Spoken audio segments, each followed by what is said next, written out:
salue cette initiative qui est vraiment indispensable, mais il faut que je rappelle qu'elle a commencé au beau milieu du 19e siècle, que ce que nos jeunes imams, machallah, les jeunes shabab, font, il a commencé déjà il y a presque un siècle et demi. Ce qui a interrompu ce mouvement, c'est le mouvement, enfin le colonialisme et après les régimes dictatoriaux qui ont suivi. Vous parlez un peu de géopolitique, sinon on ne comprend rien à la situation actuelle de l'islam. قلت ما الذي اوقف هذه الحركه هذه النهضه الاستعمار الاجنبي ثم الانظمه الدكتاتوريه التي قمعت الفكر في جميع البلاد الاسلاميه وخاصه البلاد العربيه. هو ممكن اختلف في نقطه صغيره.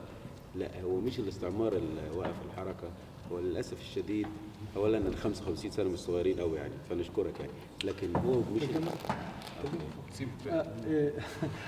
il dit bon, pour moi c'est pas nécessairement le colonialisme qui a stoppé ce mouvement.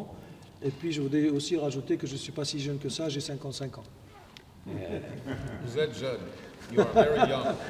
Thank you. You're welcome. هو كان في محاولات على مدار التاريخ الإسلامي كله ال 1400 سنة لتجديد وتنقية وتطوير الخطاب، بس للأسف محاولات كانت فردية. Il y a eu durant les 1400 ans plusieurs essais, tentatives de cette réforme, de ce nettoyage de cet héritage, mais malheureusement c'était des tentatives un peu individuelles et qui n'étaient pas assez fortes.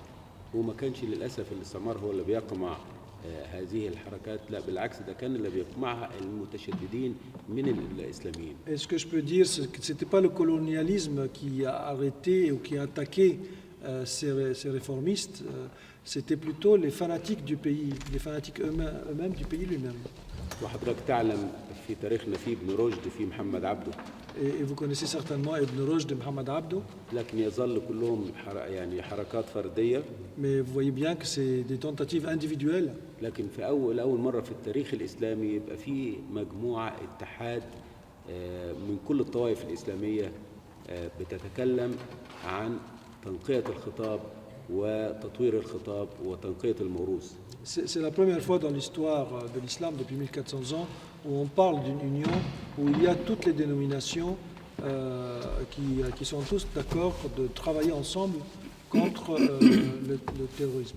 Je voudrais dire qu'on avait avec nous un chiite qui nous a accompagnés à Bruxelles et qui était avec nous aussi jusqu'à hier. Malheureusement, il n'a pas pu venir ce soir, mais il est habillé différemment et c'était très beau de voir les habits différents de sunnites et le chiite et le soufi. Et lui, il est soufi en plus. Donc c'était déjà trois dénominations qui sont main dans la main en train de travailler ensemble pour cette réforme. Et il y a les Ahmadiyya, les Wahhabiyya, non pas les Wahhabiyya, les Baha'iyya, il y a toutes les autres, même s'ils sont minoritaires, et ils tiennent absolument à ce qu'ils fassent partie de leur union. والمجموعة بتاعتنا كلها يعني كبار علماء Et متخصصين. la majorité des membres sont des gens de renommée. C'est des spécialistes de l'islam qui connaissent bien le sujet. وبنعمل تجديد بالأدلة الإسلامية من داخل المنهج الإسلامي. Et donc ce renouveau, cette réforme se fait par l'intérieur de l'islam lui-même. فلما قلنا استحالة تطبيق الشريعة قلناها بإدراك وبأدلة. Donc quand je dis que la charia n'est pas applicable, on le sait très très bien avec une démonstration, avec des preuves. وقدمنا ده في كتاب ومحدش قدر ينقضه. Et donc il a même un livre qui parle de l'impossibilité de l'application de la charia et personne ne peut le remettre par terre. Merci for you. طيب انا مسرور انه شيء خلاك تبدي بكل هذه المعلومات الجديده. شكرا. انا je suis content que mon intervention nous ait enfin amené tant d'informations. Je voudrais juste ajouter un mot concernant l'islam en France. بحب أضيف كلمة عن الإسلام في فرنسا. هو الإسلام في فرنسا ليس فقط إسلام رجال الدين والمساجد. L'islam en France n'est pas seulement l'islam des hommes de religion et des mosquées. أنا موجود في جمعيات حوار إسلامي مسيحية والشباب الموجودين فيها مسلمين ومسلمات مستنيرين منهم المهندسين الأطباء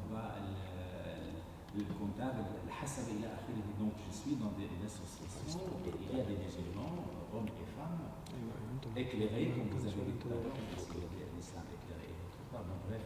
Et ce sont des ingénieurs, des banquiers, des cadres supérieurs, et je vous assure qu'ils cherchent l'islam en bonne conscience et avec toute volonté, et ils n'écoutent pas n'importe qui. Donc l'islam de France n'est pas simplement l'islam des jeunes, des banlieues, dont la situation sociale condamne un peu à être entraînés dans des actes répréhensibles. Et je salue ce que Monseigneur Desbosses a dit, c'est un problème citoyen avant qu'il ne soit un problème de musulmans. Merci. Donc, j'ai dit, Excusez-moi, vous pouvez vous identifier, s'il vous plaît? moi, j'aimerais savoir qui m'a invité. C'est le Saint-Esprit qui vous a invité. Ah, mais c'est vous êtes Khaled? Oui, C'est moi qui vous invite. merci. Voilà, donc c'est Khaled Oumour, écrivain, auteur, poète et membre du groupe d'amitié islamo-chrétienne. Qu'est-ce que j'ai parlé? Vous me l'avez dit à la porte, mais je voulais que vous le disiez à l'Assemblée, s'il vous plaît. Qu'est-ce que j'ai dit à la porte? Votre nom, Ah ça y est. oui, Khaled. Maintenant, vous connaissez. Oui, donc j'ai parlé en arabe ou en français en dernier lieu, juste en français. حتى أترجم للإخوان أن الإسلام فرنسا ليس فقط إسلام المساجد والأجواء الدينية في فرنسيين شباب مسلمين ومسلمات مهندسين كذا إلى آخره كلهم يبحثون عن دينهم بأمان وإخلاص ويستقون الروحانيات من الصوفية من الفقه من الكتب التراثية إلى آخره فيجب ألا نقصر الإسلام على شباب يسكنون الضواحي وشاءت الظروف أن حياتهم الاقتصادية والثقافية تآمرت عليهم وهي مسؤولية الحكومة الفرنسية مسؤولية المجتمع الفرنسي وليس فقط مسؤولية المسلمين الفرنسيين.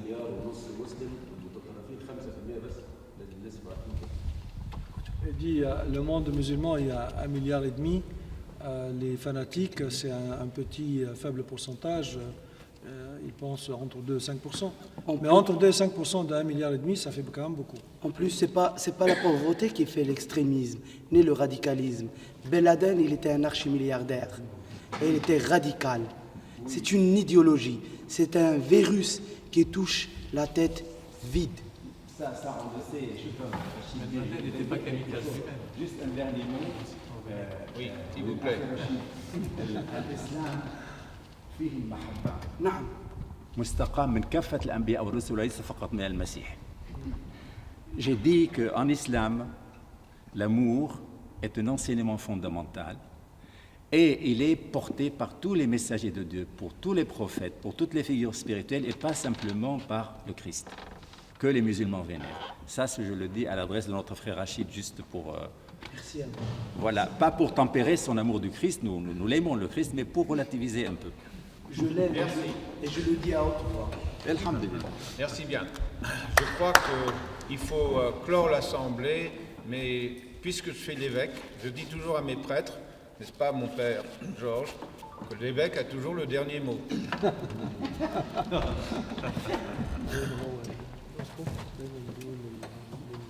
Donc, je tiens à remercier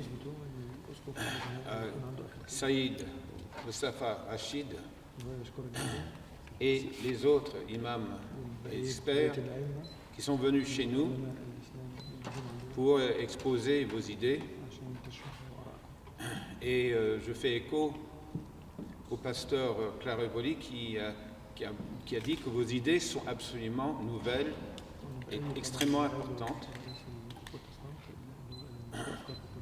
En ce qui concerne radicaux, extrémistes, nous les chrétiens, nous les avons aussi.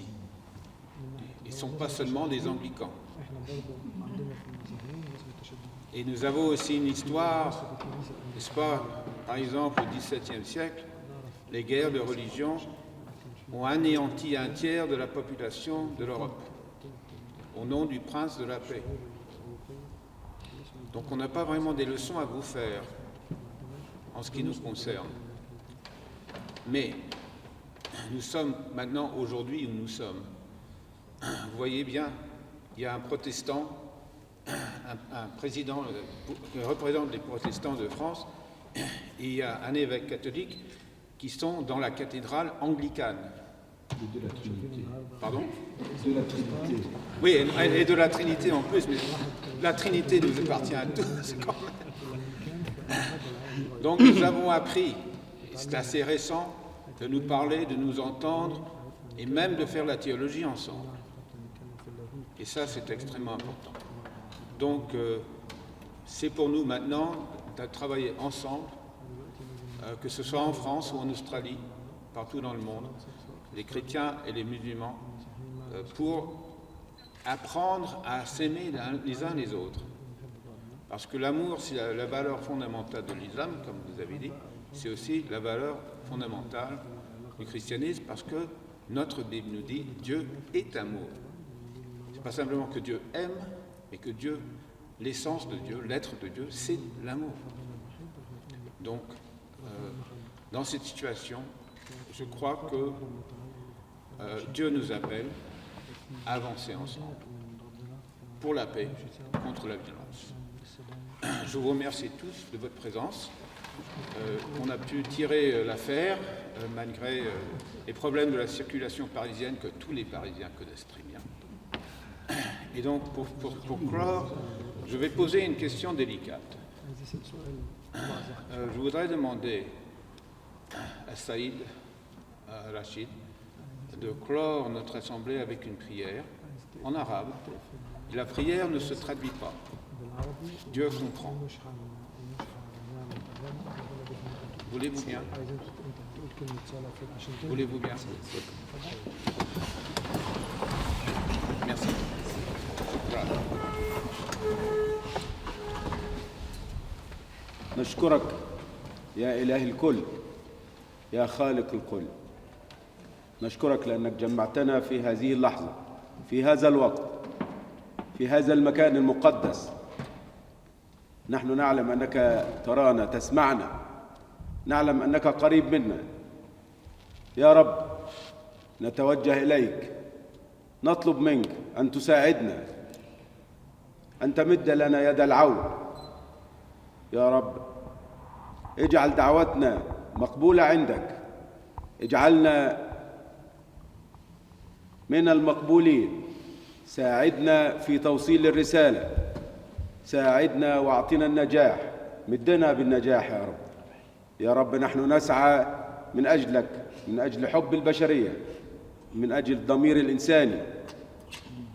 يا رب ساعدنا لأننا أتينا إليك برؤوس منحنية، بقلوب خاشعة، نطلب منك ولا نطلب إلا منك أن تساعدنا بكل المحبة باسم موسى والمسيح ومحمد.